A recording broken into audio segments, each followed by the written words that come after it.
नमस्कार, मैं हूं पवन त्यागी।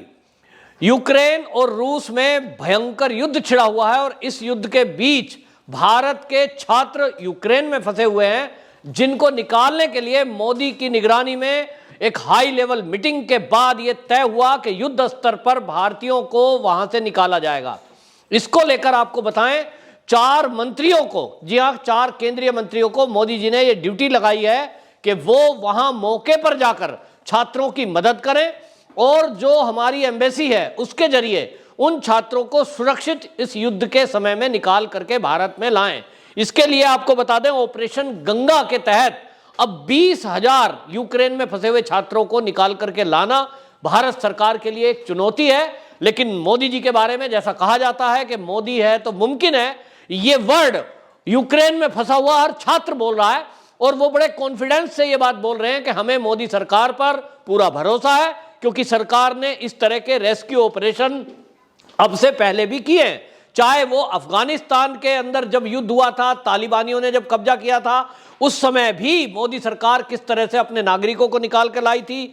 इसी तरह 2015 के दौरान आप देखिए, जब यमन में हमारे भारत के लोग फंसे हुए थे, तब उस समय जनरल वीके सिंह जो कि विदेश राज्य मंत्री थे, वो बाकायदा पूरा ऑपरेशन चला था और उस समय भी वहां फंसे हुए भारतीयों को निकाल करके लाए थे।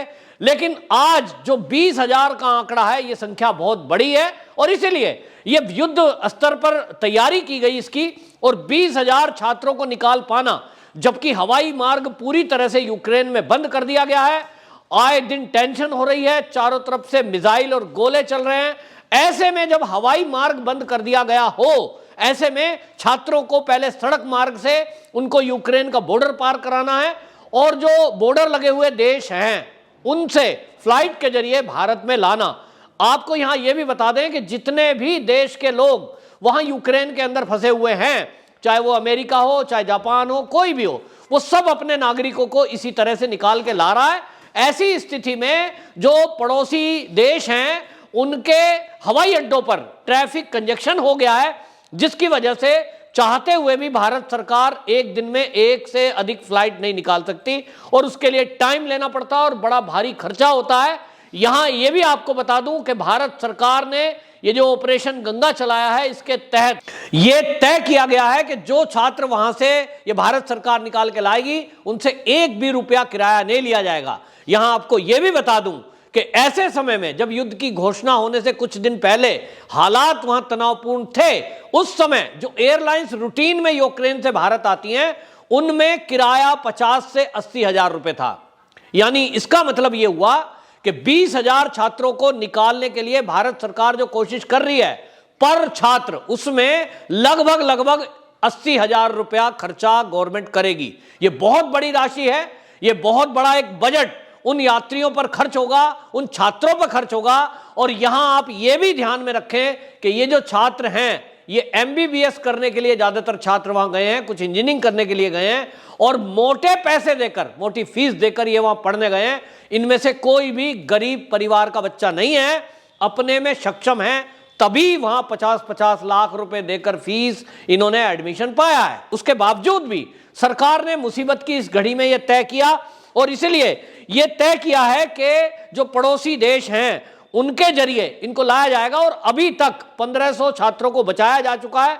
6 फ्लाइट अभी तक स्पेशल फ्लाइट भारत में आ चुकी हैं, जिसमें से 4 फ्लाइट रोमानिया की राजधानी बुखारेस्ट से आई है, 2 हंगरी की राजधानी बुडापेस्ट से लाई गई हैं और इन सबका मुंबई में और दिल्ली में जो हमारी सरकार है उसके मंत्रियों ने उनका स्वागत किया है, उनके आगे की व्यवस्था की है और उनको सुरक्षित घर तक पहुंचाया जा रहा है, जिसमें 1 भी रुपया किसी से भारत की भूमि तक लाने के लिए नहीं लिया जा रहा है।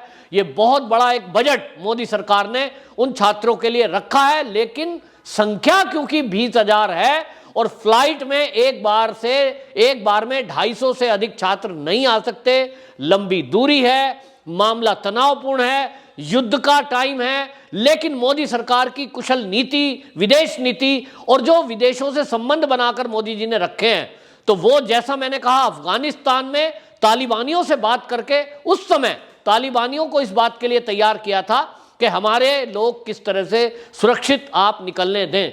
इसी तरह आपको बताएं, यमन से जब लाए गए थे तो यमन सरकार से भी ये बातचीत की थी मोदी जी ने। और आज एक तरफ यूक्रेन और एक तरफ रूस, दोनों सरकारों से मोदी जी ने बातचीत की है और दोनों को इस बात के लिए राजी किया है कि भारत के नागरिक जो भी वहां फंसे हुए हैं, अगर वो भारतीय पासपोर्ट दिखाएंगे, भारतीय वीजा दिखाएंगे या तिरंगा झंडा दिखाएंगे, उनको भारतीय नागरिक को पूरा सुरक्षित पैसेज एक दिया जाए और उनको यहां निकाल कर लाया जाए। इसके लिए आपको बताएं, 4 मंत्री जिनकी ड्यूटी लगाई है, उसमें ज्योतिरादित्य सिंधिया जो कि एविएशन मिनिस्टर हैं, उनको रोमानिया और मोल्डोवा वहां के लिए तय किया गया है।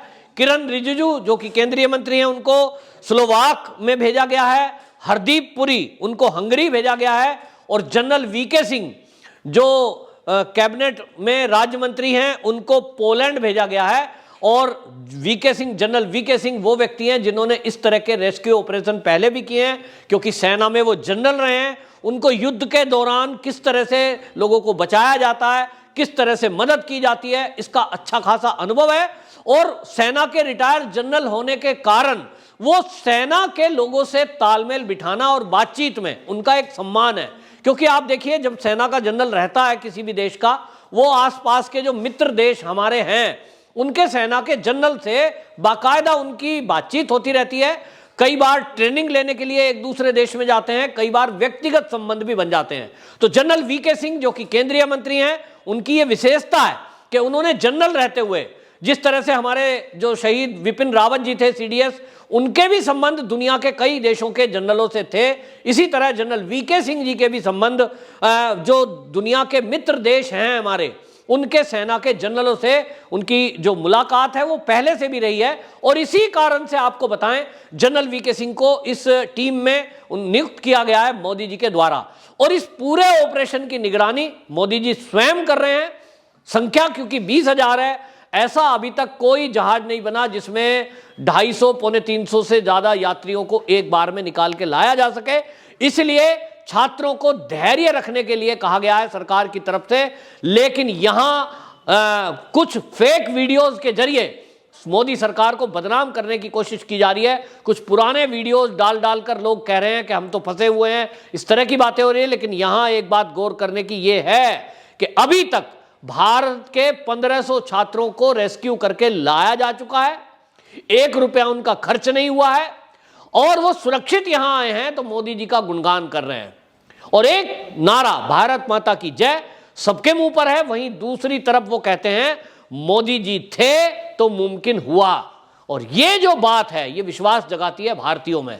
और ये तिरंगे की ताकत भारत ने पहली बार देखी, मोदी की पावर पहली बार देखी। यहां आपको ये भी बता दूं कि जो और देशों के बच्चे वहां हैं, जैसे कि पाकिस्तान हमारा पड़ोसी मुल्क है, लेकिन वहां के बच्चे वीडियोस डाल रहे हैं और भारत सरकार से गुहार कर रहे हैं कि भाई हमारी सरकार तो हमारे बचाने के लिए कुछ कर नहीं रही है, ना कोई फ्लाइट भेज रही है, ना वहां खाने को है, हमारी भी मदद आप करें। ऐसे में आप समझिए कि जो लोग मोदी सरकार को बदनाम करने के बहाने ढूंढ रहे हैं, उन लोगों को पहले समझना चाहिए कि स्थिति बहुत भयंकर है। और युद्ध की स्थिति में जब चारों तरफ से तनाव हो, परमाणु बम के छोड़ने और छुटाने की बात हो रही हो, ऐसे में जब 2 देश बात करने को तैयार ना हो और एक दूसरे को नेस्ता नाबूद करने के लिए वो कोशिश कर रहे हो, ऐसे में किसी बच्चे का निकल पाना वो बहुत बड़ी बात होती है और चमत्कार होता है। यहां आपको एक बात और ध्यान में होगी कि भारत सरकार ने इनको एडवाइजरी जारी की थी इस युद्ध के शुरू होने के पहले, क्योंकि ये हालात इंटेलिजेंस जो सरकार के पास पहुंचती है उसके तहत पहले ही ये सरकार को लग रहा था, भारत सरकार को, कि युद्ध कभी भी छिड़ सकता है। और इसलिए सरकार ने इन छात्रों को एडवाइजरी जारी की थी। लेकिन तब ये छात्र भारत सरकार का, मोदी जी का मजाक बना रहे थे। कुछ वीडियो आपने देखी होंगी किस तरह से खिल्ली उड़ा रहे हैं। और इसलिए एडवाइजरी की सलाह मानी नहीं, पहले आए नहीं, और इस अब जो है सरकार पर दबाव बना रहे हैं, इसमें राजनीति करने की कोशिश की जा रही है। लेकिन आपको बता दी, पूरी दुनिया इस समय मोदी जी की तारीफ कर रही है, मोदी जी की कूटनीति और विदेश नीति का लोहा मान रही है कि मोदी जी हैं तो देखिए अपने जो नागरिक हैं, अपने देश के लोग हैं, उनके लिए मोदी जी कैसे खड़े होते हैं और कैसे उनको अभिभावक बनकर वो उनकी सुरक्षा रक्षा करते हैं। और किस तरह से कूटनीति के तहत दोनों देशों को उन्होंने तैयार किया है। ऐसे में जब दो देश आपस में लड़ रहे हो, वो किसी तीसरे के लिए वो सुविधा दें, ये कभी देखने को नहीं मिलता है, लेकिन यहां ऐसा हो रहा है। बिना दबाव बनाए, अपनी मैत्री संबंधों के कारण, जो व्यापारिक रिश्ते हैं उसके कारण मोदी सरकार ये कर ले जाने में कामयाब हुई है।